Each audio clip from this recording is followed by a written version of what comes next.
What's good, people? Welcome to another episode of the Bench View Sports Podcast. Today we have a very special guest with us. But before I introduce him, my name is DB, also known as Daniel. Across from me, Mr. Host for the Mostest, co-hosting today, Javon Crutcheswood, aka Joey.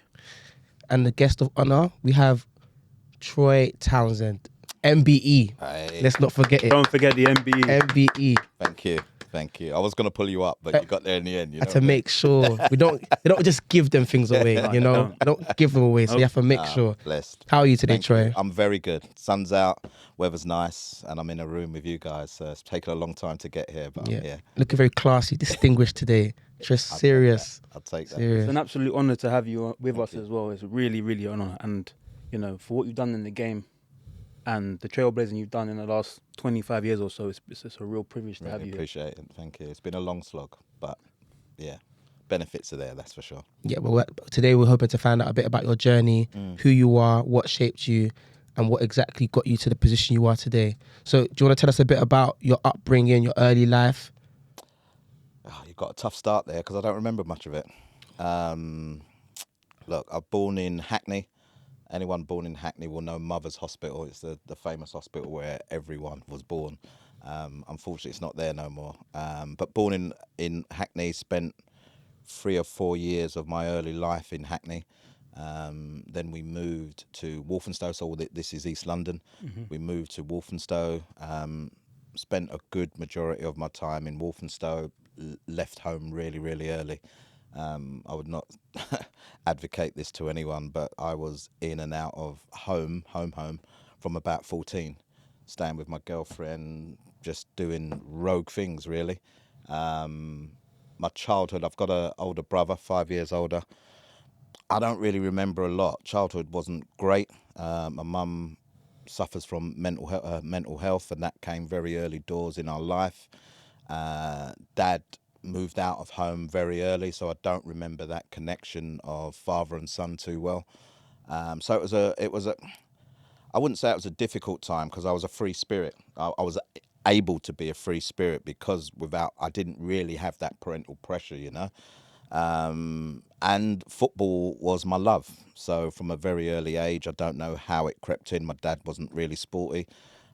In the end, my brother was, but football became my theme, you know, and it's the thing that drove me during my younger years to stay off the streets, to go to, to go to after school clubs, to go to play centres. Everything was based around the game. So the childhood, not very much, but the connection with the football from very early doors, and it's something that obviously created the rest of my journey, was that round thing that I got to love and appreciate, and wish that I could become a professional footballer, but it didn't happen for me.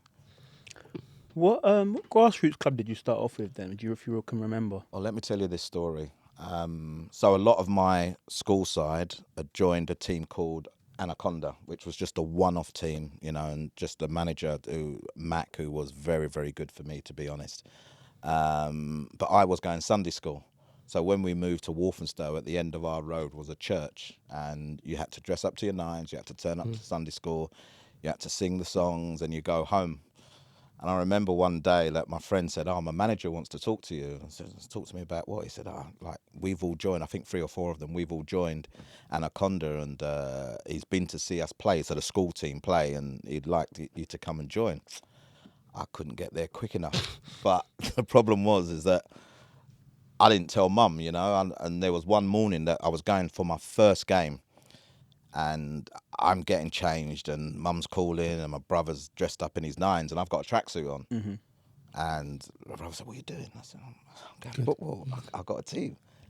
He said, "Good luck." That's all he said. And Mum come upstairs, told me to change. I've refused to change. There's some words that we can't use. Yeah, of course. And I went football, and that was it. So that was almost me being determined in my own mindset that I knew I had talent, and I wanted to showcase it in other areas apart from school matches, but also being defiant, you know, and that might be a theme of my life as well. But whilst I appreciated the spiritual nature of where my mum was, I also knew that my journey hopefully was going to be on a different route, and was going to be on a route that would take me to glory as such. And so, yeah, I defied my mum. I went football. I enjoyed that very first game, and I never looked back. That's a beautiful story, honestly. I wish I was like you and I just not defied my mum Not a little defied, bit, yeah. but chase the dream This and is 100 not something more. I would say to everyone, to defy your parents, particularly at a young age. Yeah. But, you know, my mum never had any interest in football. Mm. And I'll tell you a little story a little bit later on. She never had it, and obviously Dad weren't around. So I only had to challenge my mum on the nature of I wanted to go and play football rather than my mum and my dad. Do you know what I mean? So, but again, I think that that kind of determined where my journey was going to go. So I can look back to that and say that was the day. And it helped me. It helped me. It's very strange. Some people might say, I don't know what I'm talking about, but it helped me become the person that I am, to be able to challenge, to be able to, do you know what I mean? Not accept certain things in my life, you know, and particularly in this journey of football. And the first day had to be with my own mum, you know, but look, it's like I said, she's got her own issues or developed her own issues, and I'm pleased that I could do what I did. My brother was a very good footballer and became a very good footballer, and so we were just following a journey that we had both created for ourselves, I suppose. Speaking on challenging things, as we have been already, you've challenged the status quo and you've been part of Kick Out since 2001, being a volunteer. 2011. Everyone says 2001. I think it's on Wikipedia, but It is 2011. 2011. Yeah. Apologies. No worries. But so you left last year. Yeah, June last year. Yeah. So what made you say, I'm going to take a stand and fight against the status quo and the discrimination in the game today? You know, sometimes things happen in life, and sometimes certain things jerk you into a certain situation, you know, and I'd always been like a leader, a captain from since we won the league with our school, you know, captain many of my teams, and saw myself as that leader, not a follower, someone who could lead the troops. And you know, when you go into battle on the football pitch, that's what you do. You're leading your troops. We faced a number of my teams that I played for faced a number of times where we were being discriminated against, where we were being racially abused, where we were just targeted, but most of it was being targeted because of how good we were. Yeah. Do you know what I mean? It was, I'll never forget a time that we created this five-a-side team from my school friends, and we played in a local tournament, and the team that we were playing, they'd had a good drink. You could tell. It's a five-a-side competition. It lasts 16 weeks. We turned up on this Friday night. We're bussing moves. We're step-overs. We're man sliding past us. And the ultimate thing was when my friend, Andrew, his name, is a little left wing. He's a cheeky thing. He's cheeky so-and-so, you know, even like in a friendship circle, you know what I mean?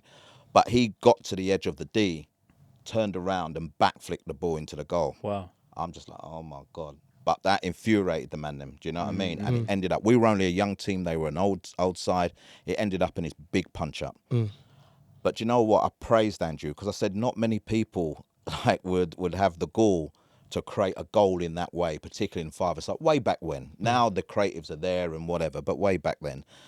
And I suppose at that point I realised that it was because of our talent that people didn't like us. Align that talent with the colour of our skin. Do you know what I mean? And Andrews, we created a Saturday side called Trojan.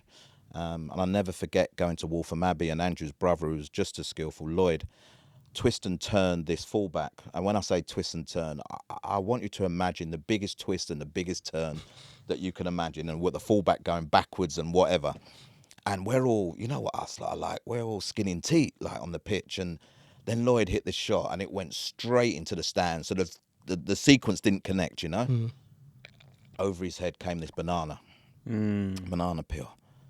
And you know when you freeze for a second because you can't believe what just happened. And I'm watching Lloyd, who's an amateur boxer, by the way. And Lloyd steams into this crowd. And I thought to myself, no, this can't happen. And he's flinging punches. We managed to pull him away. And the upshot of that is that no matter where we were, no matter where we were going, we were going to face racism. So I would say that in the first instance instilled in me that I'm not having this. Do you know what I mean? But I can only do that for my little small team. I owned a business. I became a teacher, and I ran my own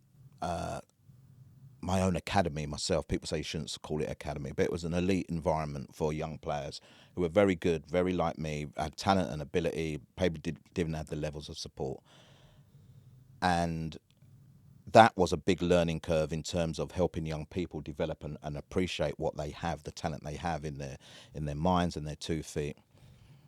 And I also lost my son, and I think in losing my son in 2001 in a car crash on a way to a game, I then developed, I'm going to say I developed a purpose, but before the purpose was I didn't want to be here. I lost my son. He was only 18 years of age. It was a beautiful thing. And then I wanted to make him proud. After I got over my issues of that day, as I was the football manager of the team at that time, I wanted to make him proud. And then also I have other children, and I wanted to make sure that they didn't want for anything or didn't, because listen, I can't explain it enough about losing someone anyway, but losing a child so young. And I suppose my attitude eventually, when I came out of trying to find myself, because what I did at that time, I didn't know who I was. I'd lost a child. I wanted to take my own life. I wanted to not be here anymore. But I had responsibility not only for my children, other people's children, and I'm a school teacher as well. And honestly, my school in Leyton, I don't know, 70% black. I had a responsibility to those young people as well, you know. So I think that determination grew in me, and as I was working, I also felt that I wasn't pushing myself enough. You know, I was still in the game. I was managing, I was coaching, I was doing all these different things in the game. But the one thing I'd never been was behind the scenes. And I volunteered at Kick It Out, first of all. I hope you're enjoying the video. I hope you subscribed. If you haven't, make sure to like, comment, and subscribe. But let's get back to the video anyway. 2011. Listen, I volunteered into my 40s, so you know my age kind of thing. Do you know what I mean? Don't look a day for 35, mate. Trust me. I'll take that, and we're going to put that in this pod. We're not going to tell anyone else. Anyway. But I volunteered deep into my 40s. It's supposed to be for 3 months. Ended up 8 months. I was determined to show. They didn't know who I was.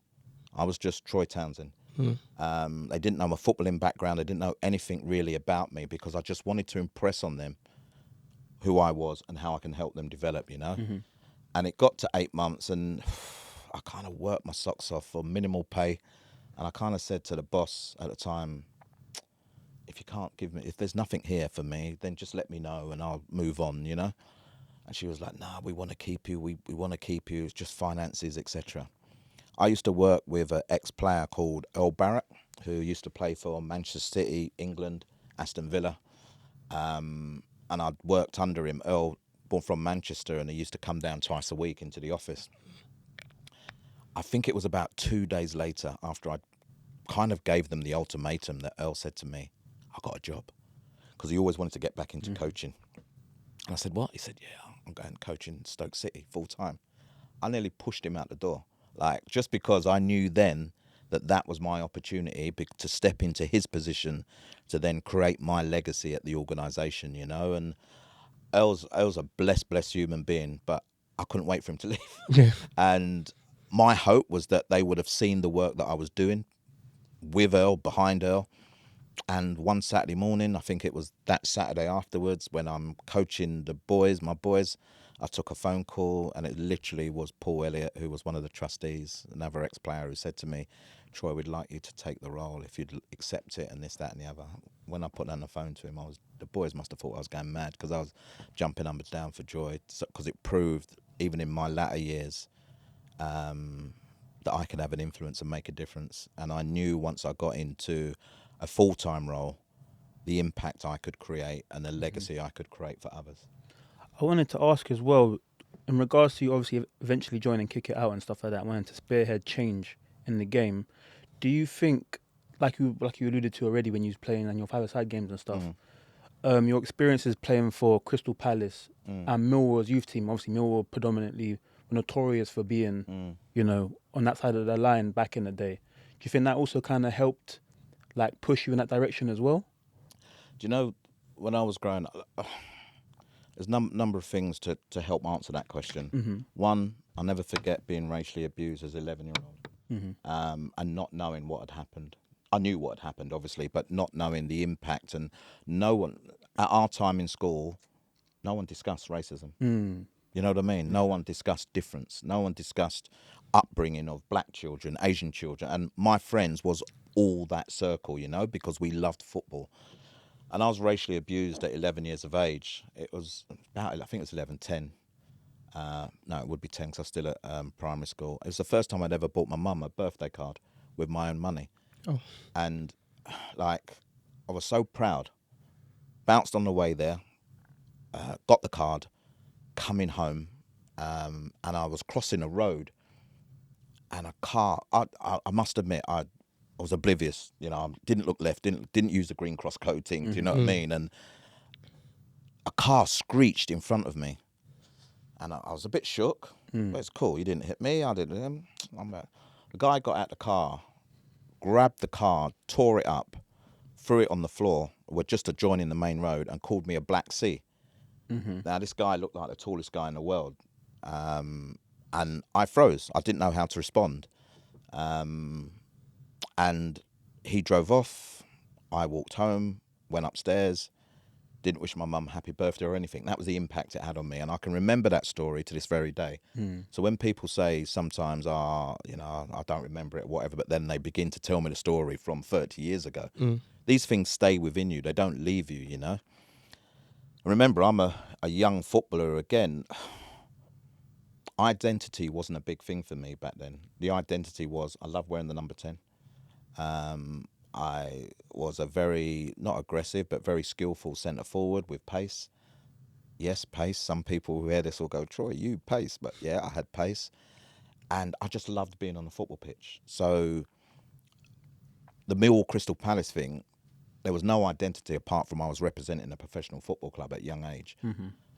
My team that I joined after Beaumont, after Anaconda, which was a team called Beaumont, was littered with quality that was going to make it in the game. So my centre forward partner was Teddy Sheringham. No way. Wow. That's my centre forward partner. Wow. I'm pleased there's no Arsenal man in here, but Martin Hayes, Jimmy Carter, all Arsenal, all developed at Arsenal, went on to big things. Perry Suckling, who was the goalkeeper for the England under-21, Michael Gilks, good friend of mine who still works in the game now. The quickest thing I've ever seen on 2 feet. You know, Chelsea, Southampton, and everyone's doing their bit, you know. And I remember making my debut for Millwall against Aston Villa, and me and Teddy are up front, so we've gone from the Beaumont side to the Millwall side. Yeah. Wow. And I'll never forget that day. Like, people on the sideline talking about me. I could hear the whispers. I'd never heard things like that before. Like that I can't remember what number I was wearing, but that's decent, you know what I mean? I remember a run I made from the halfway line, hit this shot from 20 yards, bounced off the bar, sailed back over my head. You know, those things, it was just the love of the game. Those are the things that I can remember sharp. I said my childhood. I don't remember my childhood too great outside of that. And I suppose back then the South London clubs didn't have an identity to me. So like you said about the tourist nature of Millwall Football Club, they gave me an opportunity. Yeah, so Do you know what I mean? So yeah, they gave me an opportunity. Later on in my life, yes, of course, I recognised what a club was. One of the boys I coached, Bobby Bowery, was a Millwall captain. Wow. Do you know what I mean? And I remember going to watch him one day in a pre-season friendly against Everton, and a guy running from the top tier right down to call Daniel Amakachi, the Everton centre forward, a black so-and-so, and then casually walked back up. No one challenged him, no one this. And then all the rumours are true, man. This is one piece of a football club, do you know what I mean? And because of my work, obviously I've had many, many challenges with the club and many, many conversations and, you know, boardroom conversations outside of that to tell them about the nature of their fans, you know. And whilst I understand what they say, Troy, we do so much great work. Yes, you do so much great work. But the reputation of your fans precedes your great work, you know. So 100%. I knew about them as a football club, Bobby obviously being the captain and watching that racism right in front of my eyes, but then working again in the industry enabled me to understand just how deep it is within that football club environment. Wow. The way you describe things is so vivid. I feel like I'm there. Really vivid, yeah. I feel like I'm... Because they're clear, and like I said, I don't make things up. There's experiences, do you know what I mean? And there's the stuff that I've had to deal with, I've witnessed, or I've had to support people in environments, and they're as clear as day. Because if you are deep into what you're doing in this space, it can't be nothing but. Do you know what I mean? So yeah, very vivid. There's more to come. Don't worry. Look, I'm looking forward to it. I was gonna say also, after your playing career, you went along to managing Leyton Orient, Cheshunt, and Slough Town. In regards to managing, did you find it like the transition smoothly, or do you feel like it was one of those things where it's like I'm gonna have to, because of where I am at and and who I am, I'm gonna have to build my way up to get to that elite level? Again, context.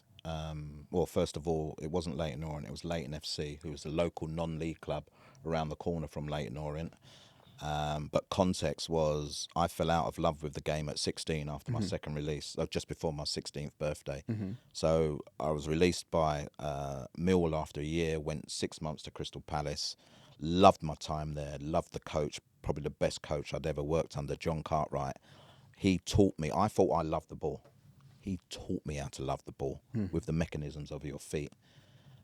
But I was deemed not good enough, not by John, but by others at the club. So I fell out of love with football at 16, didn't know where to go, what to do.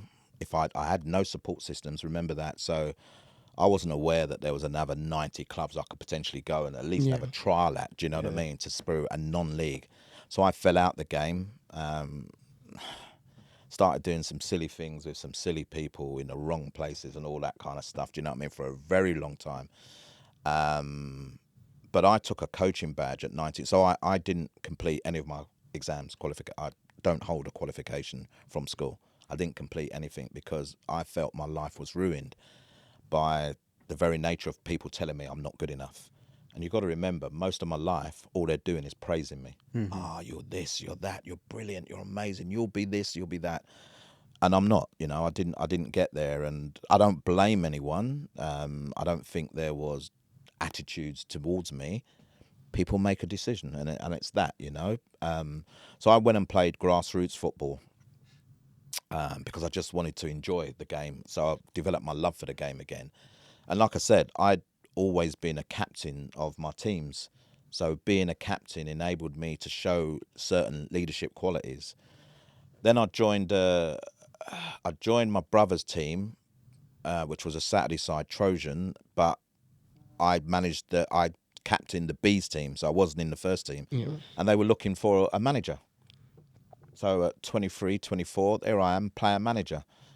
It was all my friends, so it didn't seem like I was managing, do you know what I mean? It was just my friends, and I'd have to pick the team, I'd have to collect the subs, but we're just boys, you know? But that was the best part of my upbringing in terms of the managerial experience, because I knew I could do it. We were quite successful. We'd win some, we'd lose some, we'd get in trouble at times. We'd won a cup final. You know, I scored in the cup final. It's always good when the manager scores. Do you know what I mean? And then we were breaking up. I said to them that I was leaving because there was an opportunity to go and manage the B side at Cheshunt, the reserves at Cheshunt Football Club in non-league. And again, I took most of the boys with me, so it wasn't something where I was out of my comfort zone because I'm managing players that I knew. You knew, yeah. 3 months later, they sacked the first team manager, and they're bottom of the table with, I think, 9 points. And December, they say to me, do you want to take the first team? Oh, I don't know. Because they're rock bottom as well, you know what I mean? Yeah. So, 9 points I took them. I took players with me, and we won 3 out of the first 4. So we'd already accumulated the same points that they'd had up until December. We survived with 2 games to go of the season.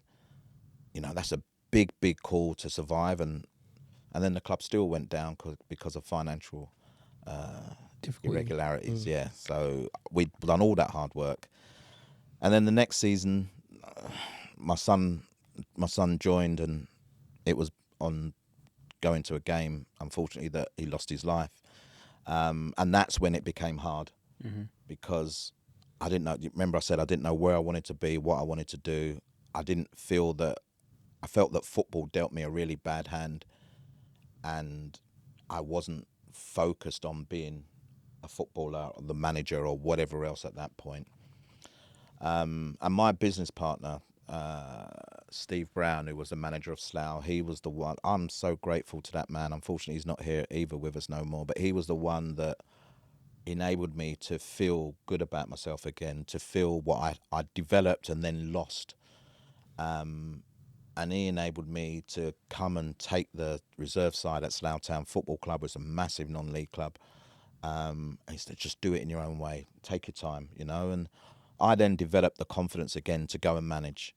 And my managerial journey, Slough, or assistant manager at times, Slough, Bournemouth, Dover, some great times. Leyton, as you said, some great times managing some really good talent, and you have difficult times, but I didn't find it difficult. So in answer to your questions, I think I developed enough, and I was learning a lot online as well about coaching and different strategies and different structures, that I would always go into be a confident manager, Yes, your confidence gets knocked when you lose games and whatever else, but I was a confident person, and I hope and I like to think that that's the way I came across in managing.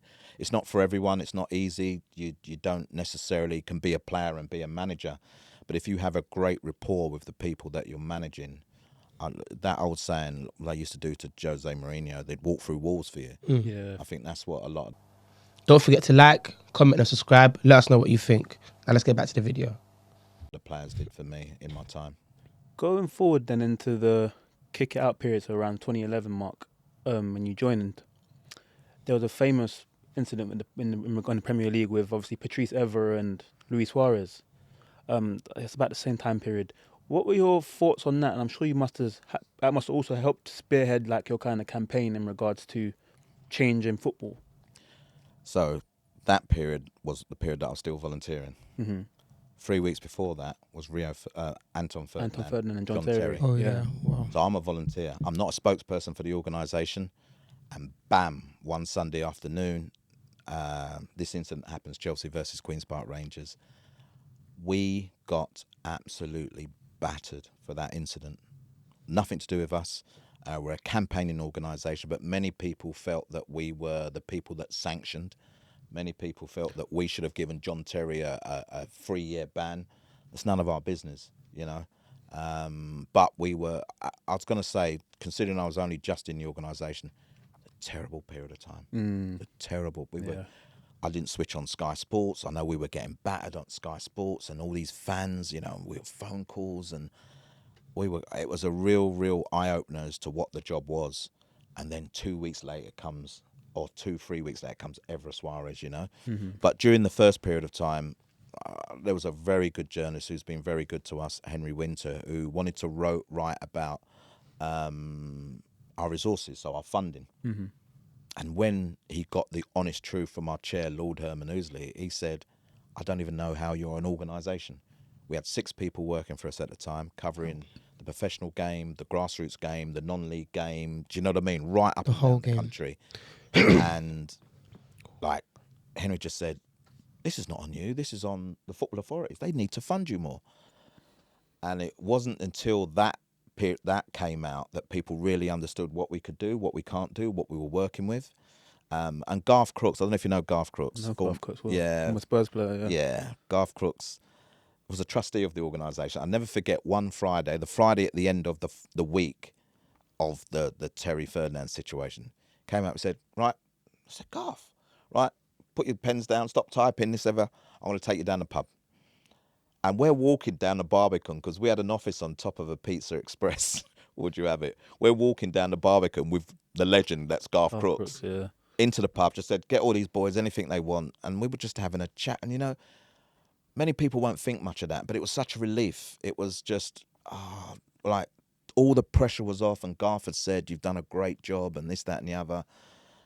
And I think at that time, it just made everyone believe that they were working for a decent organisation, you know, that actually cared for them and understood that the impact of the abuse that we were getting was hurting a lot of us, you know. But I'll always say it made me more determined to succeed at the organisation. Two of the still now the two of the biggest player-on-player high profiles, yeah. high profile, and witnessing it and seeing. And I think I spoke about one of my first interviews for Kick It Out was speaking about the Evra Suarez situation. So that gave me more confidence to transfer what I thought through the organisation to the media. And then I just became a spokesperson and, had to speak on many incidents. But it helped me grow. So through adversity, I'm talking a lot about the adversity side of it, but through adversity, it helped me grow as an individual. And I wanted to be front and centre of everything that Kick It Out were doing, because victims were being victimised again through the process. And I wanted to be someone who could be by their side to help support them and help them understand the process that they were going through. I want to ask about, unfortunately, you didn't make it to the pro game, but you fortunately had a nephew and a son who made it and have been successful in their football careers. How have you seen the changes in racial discrimination and how players are treated in the media from their time and your time and even now? Nothing's changed. Oh, wow. Just manifests itself slightly differently. When I was playing, like I said, I stopped playing, but look, discrimination comes in all different formats. So I'm happy and lucky enough to have spoken to a number of ex-players who then become friends. So Cyril Regis, God rest his soul, one of my first events was at St George's Park, England under-21s. It was a great event where they were talking to the players about racism and discrimination, but the best part of it was afterwards when Cyril and Garth were sitting down in the St George's and having a rap about times gone by. And I'm just sitting there soaking it all in. The fact that they couldn't do anything about it, the fact that they just had to accept it and be the best that they can be on the field of play, you know, the fact that there were bullets going through the post, there was racial discrimination at every turn. Laurie Cunningham was a hero of mine, and I got to learn about Laurie Cunningham through Cyril, through Brendan, and that sticks with me because he was probably one of the only ones that spoke about it, that will tell you that the fans loved him. Yeah. But you see, when he was out of his kit, they hated him. He was the black man again. And one guy approached him and he had a fight with the guy, literally on the street. He was fighting the guy and turned round and the guy just went, "You're Laurie Cunningham." Yeah. And he went, "Yeah." "Ah, I'm so sorry." Like as if you're all right. You get a part. Yeah, Yeah, like, do you know what I mean? Yeah. But they became best friends. Wow. And it was Laurie's ex-partner that told me about the fascination with Laurie Cunningham, this beautiful, elegant, stylish footballer. But also, when he walked out of the environment and he put on his clothes, like Cyril told me that he's the guy that, you know, there wasn't a lot of money in them days and every man had patch-up clothes. But when they saw Laurie dressed with some style, you know what I mean? Yeah. First black player to play for Real Madrid. Yeah. Remember him in that white kit? Yeah. Thing of beauty. But do you know what? And the reason I talk about this, I don't want to use this as an excuse. Obviously, the advent of social media has escalated racism to a point where it's just uncontrollable now and no one cares. There's another player racially abused. Okay, all right, we'll say that we're doing something and we're not really doing nothing. And players have had to transition and obviously then deal with that as well online. But the stuff from the stand, it hasn't stopped. No. That's why I say that what difference is there? There's no difference. It's still happening. You know, and players have to deal with it and players have to talk. You know, all now is that players just post their stuff on social media. There's another this and there's another that. But for all the hard work, and there has been hard work, and I wouldn't disrespect anyone that's worked in this field and has tried to make change. Do you know what I mean? But it's still there. It still exists. That's why Kick It Out are as relevant now, 31 years after it was born, as it was 31 years ago when players had little or no support. Would you say that in the event of Vinicius Jr., he's someone who was racially abused and the person actually, people got prosecuted, would you say that actual jail time is necessary, or do you think it's an overreaction because it's not an actual crime? It is a crime. It is a crime. Well, not It's hate crime. Yeah, hate crime, not It's a hate physical crime. crime. Yeah. So remember, Spain are behind us. So what Vinicius Very Jr. behind us, did to get 3 people arrested and given jail time was unprecedented. Unprecedented. But we've done that. So we are more forward than other nations. But I don't want to sing from the rooftops about, how we're dealing with this stuff, because there should be more imprisonments. Yeah. There should be more people who lose the right. And remember, it's a privilege to go to a game, support your team, and then go home. Win, lose, draw.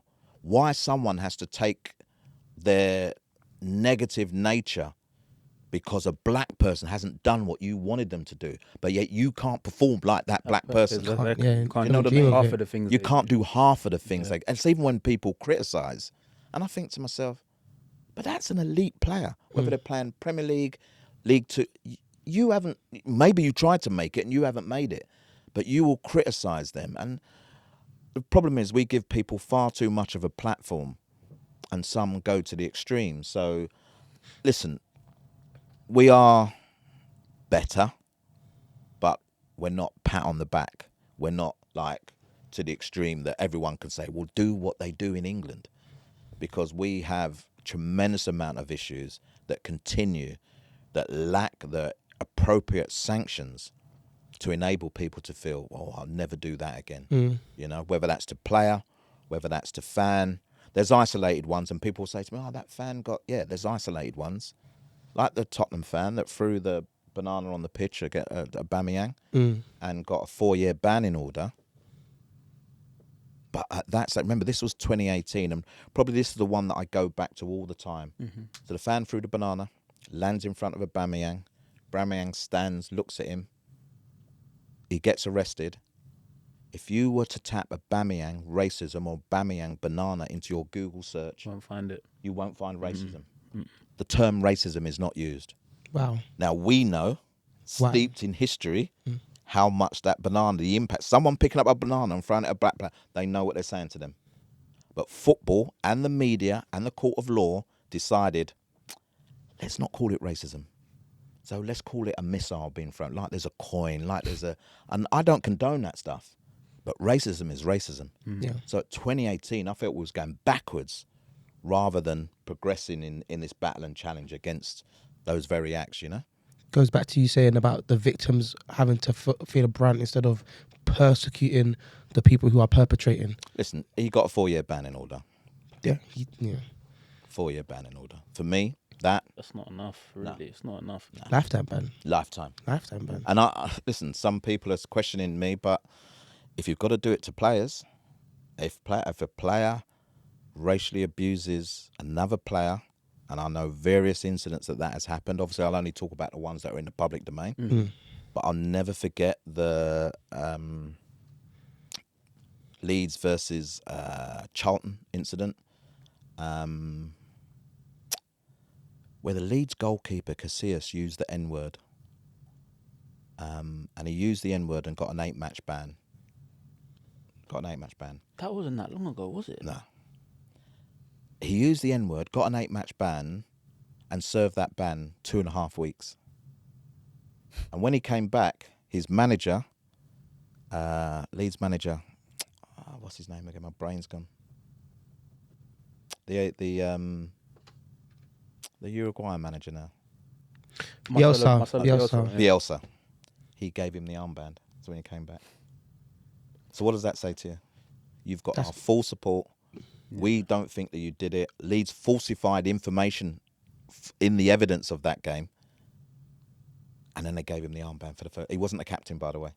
So they gave him the armband for the first game back. That's mental. But believe you me, those things happen quite a lot. I was going to say, take it back as well. 2 years into you obviously joining Kick Out on a voluntary basis, into 2013, You're awarded the Grassroots Hero Award for your work for anti-racism. How did that feel? Obviously, within 2 years of you being in your role, being awarded for your work already. It was rather surreal. As it meant going to Buckingham Palace. It meant receiving an award from then Prince William. And it really was for my work in Grassroots as well, you know, what I'd done in Grassroots and continued to do as I was managing Grassroots at that time at Kick It Out as well, you know. It was going to Buckingham Palace. I mean, I'm not a royalist. I'm not a, do you know what I mean? But getting called to go to Buckingham Palace to receive an award. And do you know the commentator, Clive Tilsley? Of course. Yeah, he's the caller. So he's the one that's calling out everyone's name. And I hear Clive Tilsley say, Troy Townsend. I froze. I ain't going to deny it. I froze. I was like, what do I do? I'm only supposed to walk like 15, 20 yards to the Prince, receive my medal and shake hands and whatever else. But Clive Tilsley is calling my name. That was the day that me and Clive became very, very good friends, and it existed to this very day. It was surreal, and like most people, we don't do this stuff for pats on the back. When we enter something like this, we enter it because we have a real passion and desire to make a difference, to help, to support, to guide.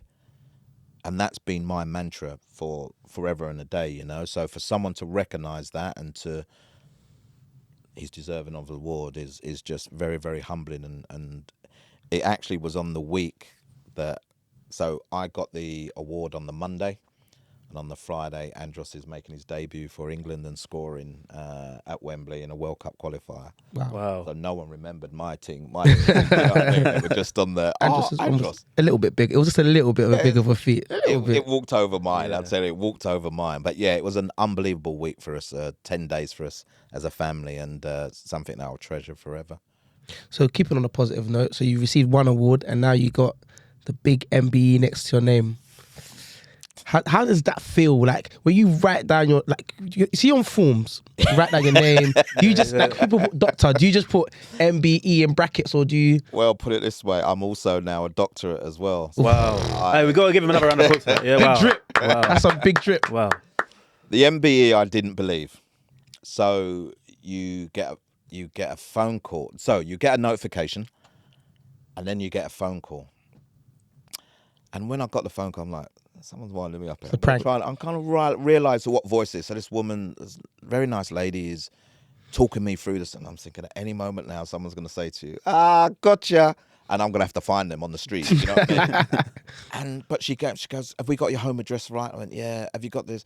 And then she said, like, right, you can't say anything, not even to your family, until the week before the announcement. She rung me in November. The announcement is the last week of the year. So I'm kind of like, how can I keep that? Someone's winding me up.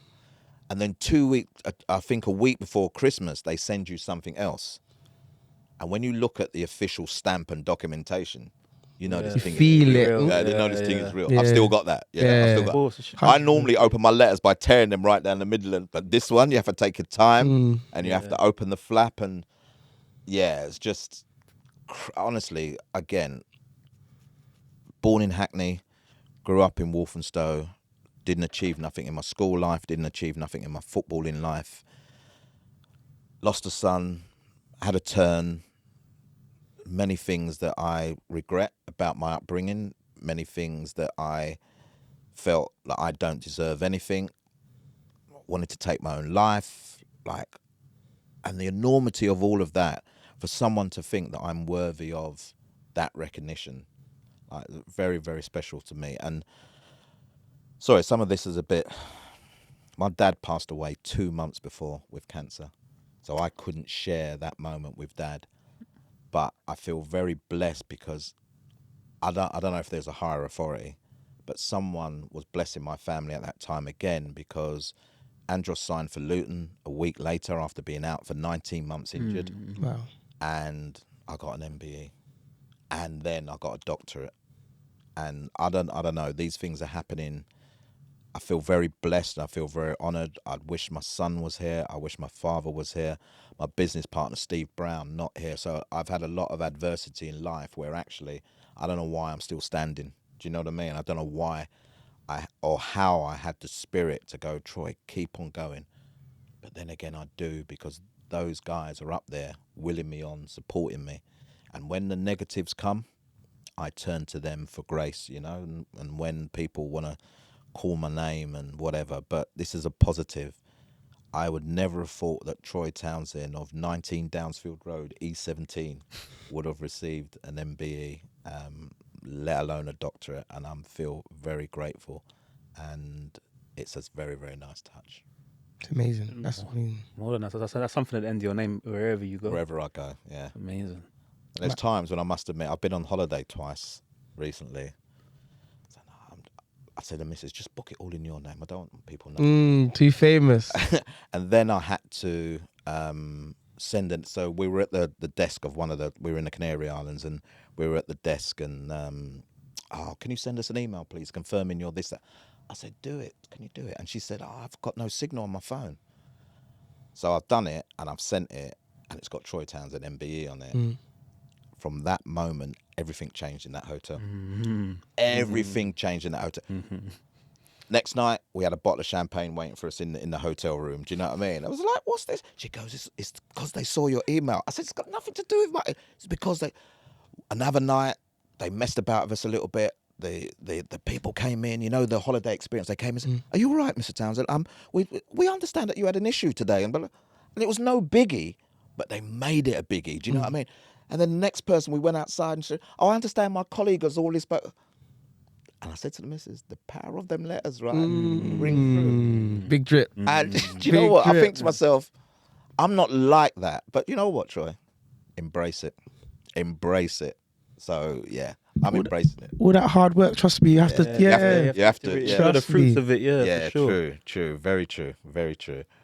So are you the man I need to call if I need something sorted out? Great question, though. It's a great question. They're messing me about. Yeah, but the only thing is, when it don't happen, you then look at me and say, "Child, Oh my God. I wanted to ask you as well, Troy. In your decade plus of working with Kick It Out and stuff like that, what impact do you think it's had overall in that time period? I'm not the best person to ask. Fair, you know. Do you know, and I don't mean that disrespectfully. I just mean, like, I had a leaving, when I left Kick It Out, I had a leaving do. And as far as I'm concerned, in the room was a great and a good. All the people that I've supported, all the people that have been part of my journey, Darren Lewis, Bianca Westwood, honestly, Michael Bennett, who works for the PFA. I'd be doing a disservice to Carlisle if I just, do you know what I mean? Yeah. And I said, one thing I said was, I don't want no speeches. I just want everyone to enjoy their evening. Yeah, just eat, drink, be merry, and let's go. There's about 50 odd people there. Anyway, this lady gets up, Chris Paris, who is Proud Lily White's Tottenham. She does a speech. So I tell her, I said, Chris, I don't want to hear no more speeches. And then my boss gets up. He does a speech. And then there's this ripple effect. That's people just giving speeches. And the more speeches they say, the harder it's getting. Do you know what I mean? I am struggling now. But actually, it was at that point where I realised the impact that I did have, the people that I'd affected. Bianca Westwood got up and just said, without you, I don't know where I would be, because she had an incident, right? And I didn't know it had that much of an impact. But she's emotional, she's in tears, and then people are talking about the work that I've done. And then my colleague, someone I guarantee you should hook up with, Tejan Hutton, who runs Wembley FC. His father was a great man as well. Another one unfortunately passed. But Tejan's my boy, and he got up and he hit me because he talked about the loss of my son. He talked about like how I've helped him grow, you know what I mean, after losing his father. He talked, and he hit me, man. And at that point, then he said to me, come give me a hug.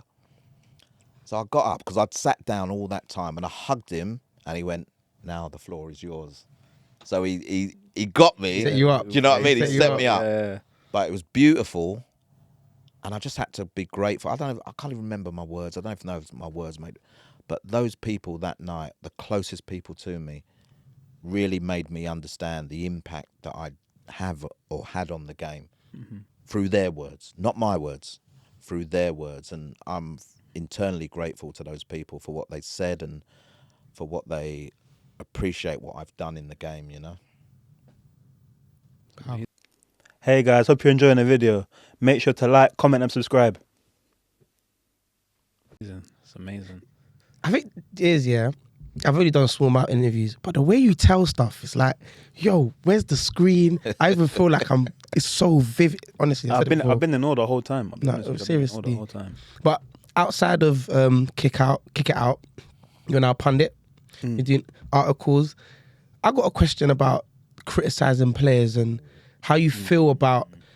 Sometimes you got to say a player done wrong and so on and so forth. How do you feel about that? Listen, I'm the father of a professional footballer. It's tough. It's tough. Yeah. It's, you know, because I said this on our pod. We've got a podcast, Whisper It Loudly, so I've done a massive plug there. Go check it out. Go check it out, yeah. Me, Darren Lewis, Hugh Rosencroft and Jordan Jarrett Bryan, and we touched on this a couple of weeks ago. And they literally said to me, well, how do you feel when people criticise you and criticise Andros? It's part and parcel of the game. Doesn't mean I have to be happy about it. Facts, yeah. And there was a famous incident about Paul Merson, who criticised him and said he shouldn't be anywhere near the England squad.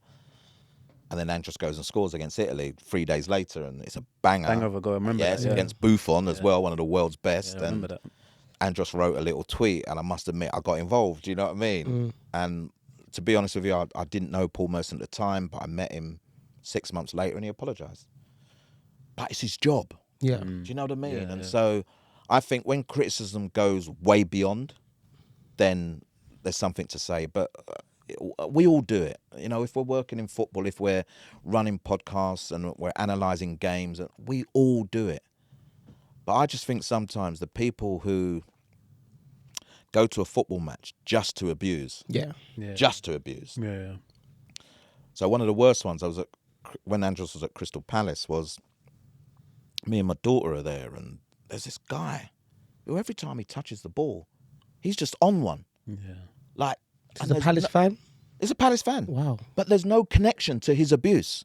There's no like, oh, Andros just gave the ball away. Oh, he's hit a shot that's gone. Do you know what I mean? There's no connection to the abuse. And I'm getting wound up, and I'm getting wound up, and I'm getting wound up. And my daughter's frustrated. She knows her stuff. Do you know what I mean? So ain't no man telling her nothing. She knows her stuff. Yeah. I just felt, well, let's move second half. She went, yeah, but he's still going to say it. And I must admit, it took another Palace fan to tap this guy on his shoulder and say, Oi, like, he's one of us. Exactly. Yeah. Didn't say, like, that's his dad or anything. He said, he's one of us. And you're consistently belittling him. Oh, I've got a right to... No, you ain't got a right to. Do you know what I mean? But I never react when I hear... So if I'm in the stadium, when I hear stuff around me, because... the story's going to be about me then. Yeah. Which then makes it uncomfortable for Andros. Yeah. But I understand people have to, in their jobs, criticise. Andros is going to be he's done punditry. He's going to criticise if he has to. It's about how you do it, the language you use, the words you use. You can still be harsh without blaspheming, without, do you know what I mean? Like belittling, without... And I just think there's some people, the nature of some... Like, I don't like the Graham Souness's. Can't stand Graham Souness because, as far as I'm concerned, he's targeting people for a reason. Do you know what I mean? Yeah.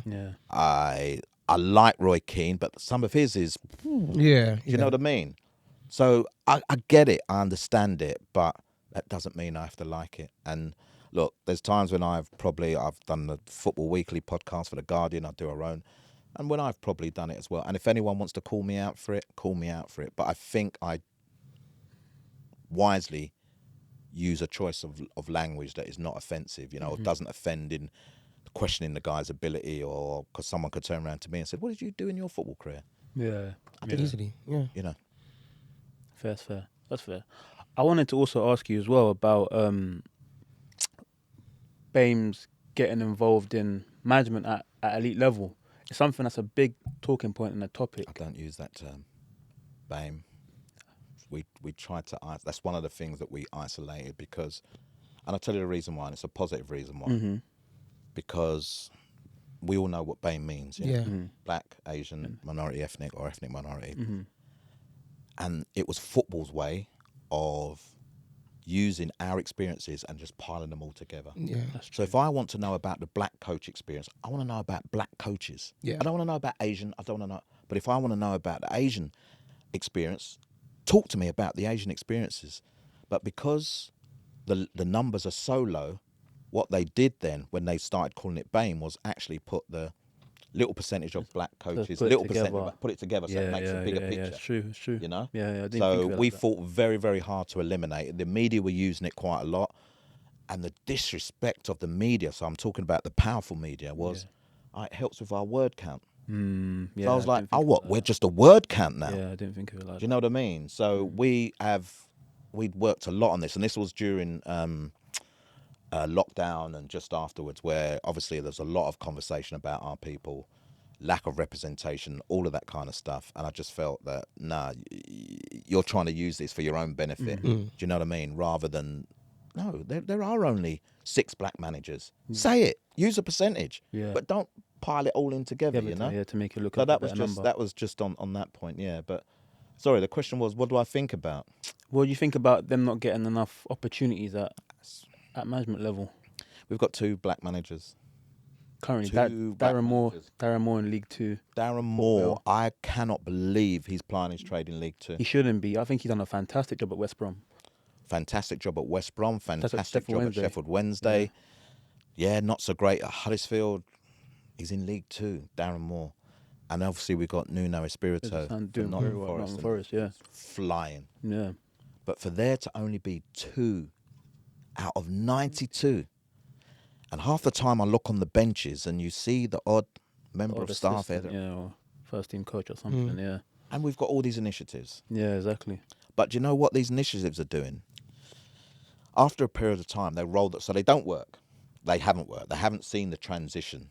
And then they put the initiative on again, but they put it in a different way, different title. So the coaches that have gone. The new ones, they say, look at these opportunities that they're creating for us. And I say to people, don't be fooled. They've been used before, but just in a different guise. Now the Premier League are doing something where a lot of coaches are getting opportunities outside of the senior level of the game. And we'll have to wait and see if that transfers and transmit into fairer opportunities right across the board. But for there to only be 2 black managers out of 92, 1 in the women's game, top 3 divisions, if I'm right. You talk about the representation in the boardrooms, sadly lacking. That's another thing I was going to say. The only one we've had is I know of is Les Ferdinand at QPR. Les Ferdinand at QPR. Les done an amazing job. Yeah. Les can't get a job now. It's crazy. Even if I look at, for example, Paul Ince. Paul Ince manages in the Prem for Blackburn. Got 6 months. Yeah, and it's like... And that's another thing is, even if we do get this opportunity, we're all a ticker. Yeah. Do you know what I mean? Yeah. Whilst there's other managers, doesn't matter. They'll get sacked. They get back on the merry-go-round. They spin round. Yeah. Out comes a club. Neil Warnock. Do you know what I mean? Neil Warnock, 1 million jobs. Alan Pardew used to have 1 million jobs. Sam Allardyce, 1 million jobs. Whether they did good, whether they did bad.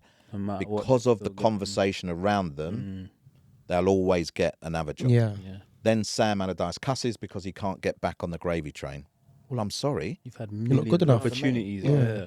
John Barnes, Celtic, Tranmere, couldn't get back on the train. Got Sol Campbell now. Sol as well. Campbell. And people look at them and say, Sol's, he's a rubbish manager. Well, how many rubbish managers have you had? No, literally. Exactly. Do you know what I mean? So there is this thing where because the boardroom doesn't reflect, the decision makers don't reflect, we're not on that journey. We're not. It's almost like we're not allowed. And I've seen too many good people. You've named a couple there. Good people who should be in the environment still can't get a job. And let me tell you, Chris Ramsey, the ex-QPR player. QPR, yeah, man. I mean, as well, yeah. Chris Ramsey is an elite coach. Elite coach, An elite coach. Yeah. Can't get work. I just think it's madness. And we'll be talking about it, and we'll be talking about it, and we'll be talking about it. Black women in the game. Just don't get me started. It's just crazy. Yeah. Sorry, that's all I can call it, crazy. And I used to get told off quite a lot. Oh, your views, you're this. I don't care. I'm going to be as honest as they come because I talk to these people. Yeah. They're friends. The amount of time me and Chris Ramsey have been on the phone for an hour and a half. We're talking about the same thing. Do you know what I mean? We get in a room and Les is there. And Les, I love Les because Les said it when he was in position. Yeah, he did. He did He as well. talked about the lack of... He did. And for me, that marked his card. Yeah. Do you know what I mean? Yeah. When he leaves. Whistleblower. Yeah. That Chrissy Houghton. These no. people, great people. Don't you think they should introduce the Rooney Rule like they do in the NFL? Or do you think that would even help? They did. It was called, because it wasn't called the Rooney Rule, you might not have heard of it. It's called the Mandatory Code. That's a load of rubbish. Yeah. There was a line in there, and this was the get out for all the clubs, yeah? It wasn't their fault. They piloted it with 10 clubs, although they wouldn't tell us all the 10 clubs who they piloted with. Mm-hmm. I mean, if you're not going to tell us, then it's not How are we going to hold them Like accountable? confidentiality. One of the clubs refused to be mentioned, and one of the clubs then sacked their manager on the Saturday morning and appointed a manager, and they were part of the pilot, appointed their manager 2 hours later. Wow. But the line in the law said, as long as you have, so you have to abide by the law, as long as you have an open recruitment process, which means that you publicly put the fact that you're hiring. How many clubs do that? So clubs are like, hold on, listen, we're getting ready to sack him. Have you got the next guy in place? Yeah, we've spoken to him. He said he's going to come. So they sack the guy on one day and appoint the next guy the following morning. But they can. That's their get-out clause. And every time I raised it, so the Rooney Rule worked and then didn't work in the US, and I'm not sure what state it's in now. But football in this country is always trying to make sure that it safeguards itself. Yeah, that's very true. And that's where we were with that rule there, safeguarding itself. We're supposed to have an independent regulator coming now that's EDI, as much as you want to call it EDI or whatever that means for certain people. Supposed to be a real reflection on that. We don't know what's going on there. There was a government white paper about social media abuse. We don't know what's going on. So you know what I mean? Everyone that thinks that, oh yeah, we've got it made. That's still all up in the air. Yeah, everything's still up in. It's all really just working for the same people, but as you said, they reband it and make it look good to seem equal and as far as open. I'm concerned, yeah. As far as I'm concerned. I like the fact you brought up about the term BAME, because I understand, as a young black man, Yeah. I'm going to sympathise with the struggle of seeing other black players go through things. But even Asian people not being able to get into the game of football. Like, England is full of Asian people. Yeah. But how many Asian people actually represent England? We've got a good contingent of young black people representing us. Your Sakas, you can name so many, but... All I would say to that is people don't remember the struggle that black people had to get recognised in the game. Okay. We've been on this journey for a very long time. So I was part of, let's say, the second generation of cohort that was trying to get in. And it was almost like they would handpick, yeah, you, not you, no, not you. And then all of a sudden, they start to recognise the talent and ability that was shining through and couldn't ignore it. Yeah. Do you know what I mean? Yeah. So there's this influx of black players now because, first of all, they looked at them and said, they're very big. We like big people. Big, strong. Powerful. And then they're quick. Yeah. Do you know what I mean? So first of all, don't think it was a positive. It was a stereotype of our athleticism that they liked. Think about it. They never talk about intelligence. Never. Nope. Never talk about captain material. Nope. Never. Do you know what I mean? So another part of that transition from player to boardroom or to management is because they don't talk about us in that way. Do you know what I mean? So that even the language sometimes is very belittling. It means that actually, leave them on the pitch. They can't do much better than that. But actually, the intelligence of our people is up there with the best. 100%. 100%. But we had to go through a struggle to get there. It's a struggle now that South Asians are highlighting more and more. One, I don't think they should ever pit themselves against black people. Don't pit your experience against ours. And that's why I want to dissect the BAME conversation, because we had a struggle that we've overcome. As such, the next stage of that overcoming is the top level experience. And South Asians are now experiencing it now themselves. There's a lot of initiatives, again, that are happening to try and end the myth around South Asians can't play football. And they can, like you've said, very much so in the way that we could play football. Stopping the whole narrative around they like cricket, they're too slim, they only eat certain foods, and you know what I mean, all that stuff. Yeah. But you know the biggest thing? What about the talent scouts? Yeah. What about the people that are identifying? I remember my club. I mean, I took on a partnership with a South Asian team because I said the best players will be better in my environment. And they went, Troy, yeah, absolutely. I took one of their coaches and we had this partnership. One of my best players, I'll never forget him, Hassan Hussain. This boy, only small, came to me as a centre midfielder, yeah? One of them, that because he's small, I think everyone said, he'd bite your ankles, he'd snap at you. And then I saw something in a saying that I thought to myself, do you know what? He's better than that. And he became one of the wide three. So we used to play like that, one of the wide three players. This kid would glide past me. I'd look at his dad on the touchline and seeing this amazing transition in his son, you know? Every time a scout came and watched my teams, he was one of the top three players on the day. But they'd pick my 9, Kieran, because Kieran scores goals. They picked my centre mid, Billy, nice, tall, elegant, left-footed. They'd pick my centre-back. They'd pick one of my wide players. Never pick Hussain. Never pick Hussain. And there was times when I'd even go, he'd go, I like the 9. I like the 11. I said, what about the... Yeah, probably not for us, Troy. I just think to myself, that's the way they used to look at... And I used to speak to his dad all the time. And I think that narrative still exists. Definitely. Again, it's trying to be broken down, but it still exists for far too often. I heard an anecdote from someone, I can't remember exactly where, but someone asked a scout about South Asian players, and he mentioned that their parents will probably want them to be doctors. The same. That was a few years ago, I think, that we got involved in that as well. And you know what? Sometimes you just got to educate people. Yeah. That times of... And look, there may have been a period of time when... I remember a lot of my South Asian kids when I was teaching couldn't come to my after-school club because they got to go to the mosque. So I was telling parents, and then I remember doing after-school cricket, and they were like, all right, he can come. Do you know what I mean? And I'm trying to break that myth. If he's good at that, he can be good at that. It doesn't just have to be cricket. And then we broke that myth. And that's why when people still talk about it now, I just think to myself, you're taking us back to the dark ages. You're not taking us back to, a more welcoming environment where anyone should be able to achieve or succeed because of their talent and ability.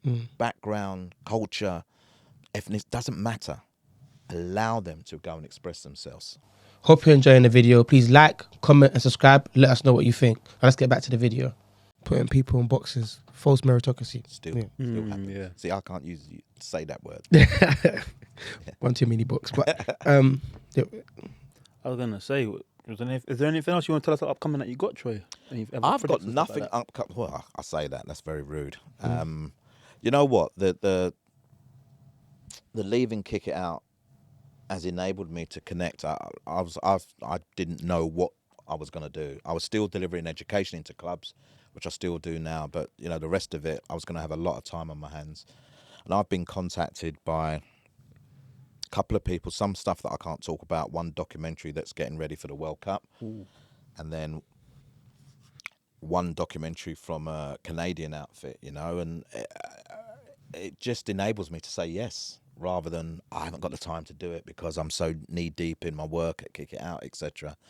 We're always, I said, there's a group of black influencers, let's say, they're always looking, and you'll see most of those if you come to the blacklist in a couple of weeks' time. They're always looking for the next move, the next step, or supporting the next group of young people, or whatever it may be. And I suppose that stuff, that work goes on, doesn't stop. Do you know what I mean? So it's all part of if I have a quiet day like I've got today, that's why I've come in, and then I'll get a phone call, and then all of a sudden your day gets filled up because, all right, we've got to go and support this, or we've got to do that. So we're not an organisation, but we're just black people that have had our experiences for a long time, that know how to navigate a lot of this that people have tried to wear down, and we haven't been worn down.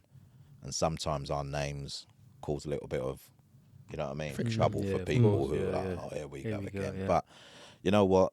As we've all mentioned, we're not just doing it for us. We're doing it for our children, our children's children, and we class everyone as part of that family. You know, so there's lots of good stuff going on. The key events at the end of the season, like I said, the Blacklist is one where we celebrate black people and everything that's good about what our people are doing in all these different avenues. And to take some more holidays. Yeah. Amen. For that MBE next to the name, more free champagne. But enjoying. I remember hearing this funny story about Andros when he got released at Tottenham, and then he just ended up showing up at training. Is that true? Yes and no. Look, when I watched Andros, I was coaching, so it was very hard to mix the two. So my missus was the one that used to always take him. But I remember going into a meeting. I never spoke to the academy manager before, and I remember going into a meeting because he said that he didn't feel Andros had enough desire to make it as a professional footballer. John McDermott. No, not John McDermott. No, he's one of the good guys. Yeah. I think it was about 14 at the time, and the academy manager at the time said, I didn't think he's got the desire. And he named this player who he felt that he had to be more like. And when I started talking to him, he kind of realised, oh, this guy knows a bit about the game. Do you know what I mean? I better mind myself. And I just said to him, you talk about desire, but you don't see the amount of times that he's working at home. He takes my bag of balls and goes and crosses and shoots and whatever. He said, well, that's so all right, cool. So there was no story about being released. It was a possibility. Okay. But we also trained with Paul Elliott, the ex-Chelsea and Celtic player who had this camp in Kent. And we used to go there and give Andros additional training because the noises coming out from Paul Elliott's and the coaches was just positivity. And they want to improve the good things about his game. Mm-hmm. And we played, I didn't play, Andros played in a game against Charlton. So the day after we had that meeting, I think we lost 7-4 and Andros got a hat-trick. And I'm watching and I'm thinking to myself, you know what, if Spurs do release him, it's no biggie. John Shelvey's on the other team. It's no biggie. He will be fine. And we never applied any pressure to that conversation. It was just go out there. He would have had the game anyway, go and do your thing. My missus took him to training then the following day, which was the Thursday, and the kit man, she was met by the kit man, and he said, what's he doing here? She said, what are you talking about? She said, oh, well, he's been released. And she said, well, we didn't know nothing about that. You're not supposed to tell us if he's been released. And then she called me and she said, the kit man's being funny, whatever. And all right, okay, well, look, is he allowed to train? And then all of a sudden, Chris Ramsey came out of the blue, and we didn't know Chris at that time. Chris wasn't at Spurs as far as we was concerned. The academy manager had been sacked. So Chris is there, John McDermott's there, Alex Inglethorpe is there. This is his new Tottenham cohort. And Chris said to my missus, look, we'll let him train, but he is on this list. So the last thing the academy manager did was put this list together of players that he wanted released, although he's been sacked, or let go, whatever it was. So Chris said, look, go and train. He is on this list. He went and trained. Half an hour later, Chris said, forget about it. That's cool. He's here. Do you know what I mean? So it's a bit of luck. It's a stroke of luck, because if that guy was still in charge, Andros would have been gone. But then everything changed. The professionalism changed at the club. The quality of coaching. Obviously, they brought in their own cohort. The conversations, the understanding. Andros' game just went through the roof. And so I always say to Rambo, John, they love him. They've had a lot of challenging conversations during because he wasn't a norm Andros. He just wanted to train, get better, do better. You're not allowed to kick the ball after training's finished. Yeah. So him and John Obika, his teammate, they would smash balls. Like when they're shooting, they smash balls. So we're going to get the balls. Then they go and get the balls and then do some more work. Do you know what I mean? And the coaches are watching them from up there. But the coaches just said, just let them be. Do you know what I mean? But look, I'm very grateful, and Andros would be, for how they developed him once they came in. Mm-hmm. And the friendships continue now. They're a great group who actually, a lot of people don't talk about that Spurs group. That's what my next question was gonna be. That Spurs group. Yeah, That Spurs group was unbelievable. Because it was Andros, Harry Kane, John Obika. Harry Kane was 2 years below. 2 years at below the time. Harry Kane's 2 years below, But but they were he in the talked same- about yeah, in that yeah, group. yeah, But yeah. John Obika was the goal scorer. He was the one. Yeah, he yeah, was the John one. Obika, Yeah. Ryan Mason, Brian Mason. Stephen Corker. I think was Alex Pritch the same age as he, a bit younger as well. Alex was Harry's Harry's age year as well. Yeah. But they got rid of the group above. Literally said, Yeah, not good enough. because they focused on this group here. They bought John Bostock. They Bostock, I bought Dean remember. Parrott. Yeah. There were players, a young lad, Kazim. I saw him the other day, like ex-Tottenham player, midfielder, Iranian. Love him. He could ball. Do you know what I mean? I'll never forget his dad used to say, "Come on, Kazim, come on, Kazim," on the touchline. But Oscar Janssen, who was the goalkeeper, they all made it. And not a lot of them. Adam Smith was the right Adam back. Smith is at Bournemouth now. Yep, a lot of them had careers at the top level and maintained careers at the top level, and they were one hell of a group. And I'll never forget the big game was the FA Youth Cup against Arsenal. We lost 3-1. I don't know how we lost, but Andros had an absolute stormer, and Andros had been released by Arsenal as an 8-year-old. He was said he wasn't going to be, one of them. You're not going to be tall enough to play for it. 8 years old. Yeah, right. At 8 years old. And I'll never forget Arsene Wenger. David Pleat told me this. Arsene Wenger was in the box watching the game with David Pleat and the Arsenal academy manager, and he tapped Pleat and said, "Who's the 11?" He said, "It's Andros Townsend. He was at your place." And Arsene Wenger went, "What?" He went, "Yeah, he was at your place." And then he had to tap the academy manager and say, "Did we release him?" Yeah, we did. Do you know what I mean? So Wenger's had a few. Let them know got it wrong. A few of those Wenger. but listen, they do. Everyone gets things wrong, but again, because of the journey, we have to be grateful for whatever happened and the process that was undertaken after that, and how he made it as a professional footballer, and then the rest is history. I know you got some more Spurs questions. Get off your chest. I know you're itching. You're itching. No, I do, yeah, but during that period where obviously Tim Sherwood and Chris took the lead roles for that brief period, Andros kicked on. I feel like he kicked on massively. Obviously, you had Bentaleb come through with him, Harry come through with him, Ryan come through with him. I thought we had a good little. But that's because they'd worked at them at youth level. Yeah, exactly. At youth level, and so it wasn't no biggie for them to go, "You've done it at youth level, you can do it here," because of the quality that was in that team. And that was obviously the manager before was Villas-Boas, and Villas-Boas gave him his opportunity, and he took it. When he made his England debut, Villas-Boas said something like, I don't know about the England manager, about picking Andros. And I was like, that's a bit strange. And then eventually stopped picking him, and I just thought there was something behind that. Do you know what I mean? And so when Chris and Tim came in, the trust was there. Yeah. But I remember it's Tim's very first game. They were playing West Ham in Carling Cup, I think it was at the time, and Andros ripped his hamstring in that very first game. He was having a stormer, done one of his big wide step overs as he normally does, and his hamstring popped, and he was out for a couple of months, and it took a yard off him. So many people don't realise, you pop one of the, if it's your hamstring or your Achilles or whatever else, to get back to where you was with them and maintain the pace that you had Takes a long time. Yeah. And this was the year of the World Cup as well, so 2014, because he'd helped them qualify for the World Cup, played in the last 2 games, and then got the injury in afterwards, and then thought, man. And I was like, man. Then he came back, and then I'll never forget this. He was at Stoke. They were away at Stoke. Eric Peters, the hatchet man, took him out, done his ankle, ended his World Cup dream. So he never played in the World Cup. And you just think to yourself, like, certain men there are just out there to injure. They're not out there to play football. They're out there to take you out. Do you know what I mean? That's what Stoke were them days as well, really. That's what Stoke City were them. Yeah, that's what they were. Well. Everyone they were, knew about it. And he'd come on a sub. He'd kind of done a couple of step overs again and was going on the outside. And the man came in and took out his ankle, and that was his World Cup dream over.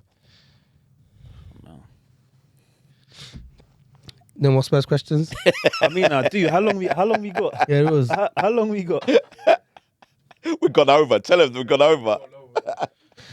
Okay, well, I'm in your guys' hands, so Boss is saying like, I was gonna ask some like just general Yeah. trivia, not trivia questions, but they're like play editions of like who would you rather kind of thing, kind of top off the show. That's what we do. go on A then, little sit go on down. then. I'll do it. Yeah. I don't normally like them ones, but Don't, no, do it. I'll go easy on you. I'll go easy. No, on no, you. no. Go with your flow, man. Go with your flow. Have you Okay, so you're still relatively a Spurs man, relatively. I'm a Spurs man. Yes, but I appreciate that. Particularly the Man United man. I appreciate that. Yeah, thank you. I need the support. Trust me.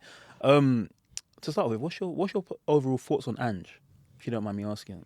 That's a great question. He's lucky to still be in a job. Thank you.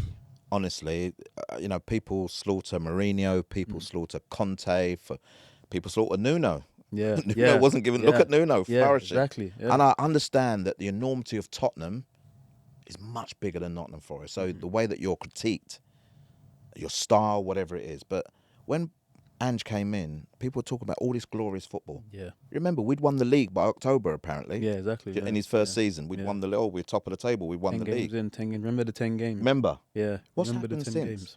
So this season, it's been, it's injuries. The injuries are coming back. Do you know where we are in the league? 14th on goal difference. That is horrendous. We've lost the most games. And I look at the league and look at the goal difference, and I think to myself, if that was Mourinho, they would have gunshot him out of town. 100%. Yeah? This man who was sacked before the cup final. Yeah, exactly. Conte, admittedly, I think Conte wanted to get sacked in the end, so Conte went on a mad one. He didn't lie in his press conference. But he didn't lie. He didn't lie. And Spurs were still in a position where actually we were challenging. Yeah, we were fourth. Yeah, fourth. All right, so if we win the Europa, but I'm not having it. Nah. There's performances of poor. Everyone's getting excited about, it's good to have our Spurs back. What Spurs is that? Sorry, you get me. I'm enjoying this. You'll get me. But no, for me, he's very lucky to be in a job. The rumours have already started. I think Areola's supposed to be top of the list. Yeah. I would plead to him, stay where you are. Because something's got to be toxic about the environment that leads us to every single man that comes in there even starts to question him. Yeah. I don't think he's very welcoming. I've seen his interviews, and whereas before everyone was going, is it great? Nice guy. When it was all rosy, It's not rosy anymore. Yeah. And he's very tetchy. And that shows the pressure he's getting to him. Exactly. He's got the boys back now. All we can do is see what happens till the end of the season, but it's not good enough by far. Chelsea tonight, I'm going as well. Are you? Yeah. Wow. What do you think? I mean, Chelsea are shocking too. So where are we? We're at home. No, we're at Stamford Bridge. It's at Stamford. Yeah. Don't have much joy You don't win over there. You can't beat Chelsea now. Then his card has to be marked. Finish the season. Your card's marked. Thank you very much. Yeah. And we'll look to see who else we're going to bring in. Yeah. Because Chelsea are poor. Yeah. With everything that they've got. Yeah, with all the young star players that they have that aren't. I'm sorry to end you guys' Spursy moment. I know Joey doesn't get a lot of Tottenham support on the show, so Spursy moment. So yeah, I wanted to let him have his moment, and it will have heartwarming moment. We see how we gelled during that period of time. Yeah, you see, beautiful scenes. Honestly, you know, pain is a good. It's a good. I don't know the word for it, but you guys know what I'm talking about. You're watching. Hold on. Are you really gonna go there? Listen, I got enough silverware to cover my bandages. You know what I'm saying? So trust me, I can drink from some cups of success. I could go deep, but I'll let you. I'll allow you for now. I could go deep, but I'll allow you. Okay, Champions League, couple Premier Leagues, but this there's a person in the background doing craziness. But this has been a very, very, very amazing episode. I don't know, it's called interview, conversation. I felt like I jumped in a time machine. I felt like I was in the board meetings, everything that he's been talking about. The man himself, Troy Townsend. I've been Daniel. Tottenham Joey, Javon Crouch-Oswald. It's been an amazing interview. You've been in all the entire time. Mr. Townsend, thank you for your time. No, honestly, thank you. Forgot to say, thank you very much. Absolute pleasure. And we're going to call it a wrap.